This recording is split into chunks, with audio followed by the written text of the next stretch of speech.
You know, when you watch a traditional movie, there's a comforting certainty in knowing exactly what you're looking at. Right. Like a camera captures real light bouncing off a real actor. Yeah, totally. It's a direct recording of reality. I mean, either it happened in front of that lens or it just didn't. Right. But step into the world of AI video generation and that physical camera just vanishes. Mm. The light, the actor, the room, I mean, none of it actually exists. Exactly. You're basically looking at a visual landscape being hallucinated, pixel by pixel, Right. out of pure mathematical noise. Okay, let's unpack this. Welcome to today's deep dive into a highly technical dossier we've got here.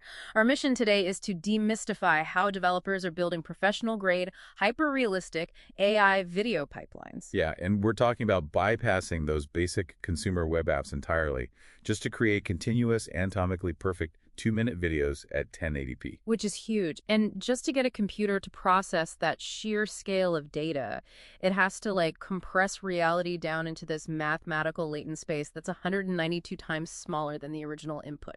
Right, and the hardware requirements to do that are just intense. Yeah. To understand why, you have to look at why video is infinitely harder for an AI than, say, a static image. Oh, definitely. It all comes down to the physics of it, right? Yeah, specifically attention mechanisms.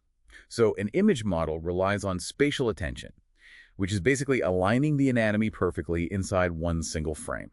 But video is a whole different beast. Right. Video demands temporal attention. That means calculating the mathematical relationships of those anatomical pixels across thousands of consecutive frames. Because if those calculations fail, things get weird fast. The source and point out that without temporal attention, microtextures like pores start drifting unnaturally, or people just literally mutate into monsters. Yeah, the physics just break down completely. So is spatial attention sort of like sculpting a perfect puppet, while temporal attention is like the invisible strings keeping it from melting into a puddle when it walks? That is a perfect way to put it. And the second those invisible strings snap, the entire illusion collapses. Maintaining that physics frame after frame requires a staggering amount of processing power. So if pulling those mathematical strings is that heavy, I mean, what kind of hardware do you even need to keep your system from melting down? Well, this creates a massive hardware bottleneck.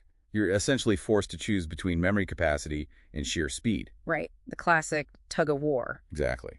For example, Apple's unified memory on something like an M5 Pro with 64 gigabytes of RAM is incredible. It acts as shared VRAM, so you can load massive unquantized models locally. But there's a catch, right? Yeah, Apple lacks NVIDIA's CUA architecture. And that's essentially the proprietary math engine the entire global AI ecosystem is hyper-optimized to run on. So if Apple has the memory to hold the massive puppet, but NVIDIA has the math speed to actually pull the strings, how big is the performance gap? It's jarring. A test clip that takes an NVIDIA RTX 5090 just 13 seconds to render will take a high-end Mac around 398 seconds. Oh, wow. That is a massive difference. Right. What's fascinating here is the hybrid solution developers use to bridge this. They use a visual node-based software called Comfy UI. Okay, how does that work? You use the local Mac to map out the interface and act as the command terminal, but you offload the actual heavy lifting to cloud GPUs. Wait, so we're basically using a Mac as a steering wheel to drive a supercomputer in the cloud. Exactly. You get the stability of the local interface, but the raw horsepower of a CUDA-backed server to run the temporal math. That makes sense. But once you have that raw rendering power in the cloud, how do you actually control the AI so it doesn't just hallucinate random people or freeze the action? So developers are using an open source model called WAN 2.2. It's uncensored and highly tuned for hyperrealism. Okay, and how do they lock in the body proportions? They use a technique called mask loss training. This forces the AI to focus strictly on specific anatomical data, so, arms and legs don't suddenly change size. Got it. And to reach that 2-minute mark without the action stopping? They rely on a workflow called SVI 2.0 Pro.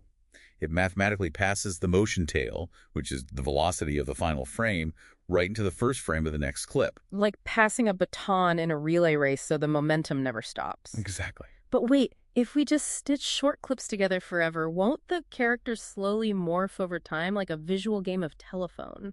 Identity drift is a huge hurdle.